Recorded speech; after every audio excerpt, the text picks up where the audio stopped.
শফিপুর বাজারে মাদক বিক্রি ও সেবনের অভিযোগে জনতার হাতে আটক 2 যুবক। গাজীপুর জেলার অন্তর্গত কালিয়াকৈরের শফিপুর বাজারে মাদক বিক্রি ও সেবনের অভিযোগে স্থানীয় জনতা 2 যুবককে অবরুদ্ধ করে রাখেন এবং কালিয়াকৈর থানা পুলিশে খবর দেন।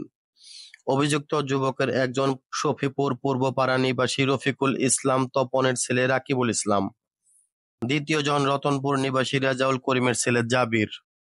প্রত্যক্ষদর্শীরা জানান, অভিযুক্ত 2 জনই মাদক সেবন ও বিক্রয়ের সাথে জড়িত।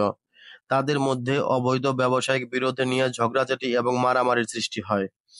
এক পর্যায়ে পাশের লোকজন এগিয়ে আসলে অভিযুক্তরা স্থানীয় লোকজনদের সাথে ঔদ্ধত্যপূর্ণ আচরণ করেন। খবর পেয়ে মৌচাক ফাঁড়ি পুলিশের একটি টিম ঘটনাস্থলে উপস্থিত হয়ে তাদের গ্রেফতার করে নিয়ে যান। এ ব্যাপারে মৌচাক ফাঁড়ি পুলিশের এসআই মোহাম্মদ ওমর ফারুক জানান, আসামিদের ব্যাপারে তদন্ত সাপেক্ষে যথাযথ আইনি প্রক্রিয়া গ্রহণ করা হবে।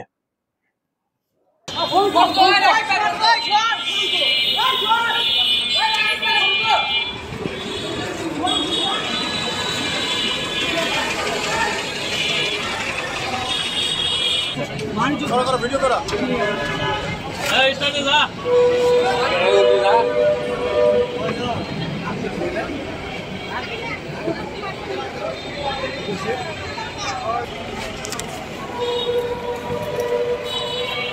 Thank you.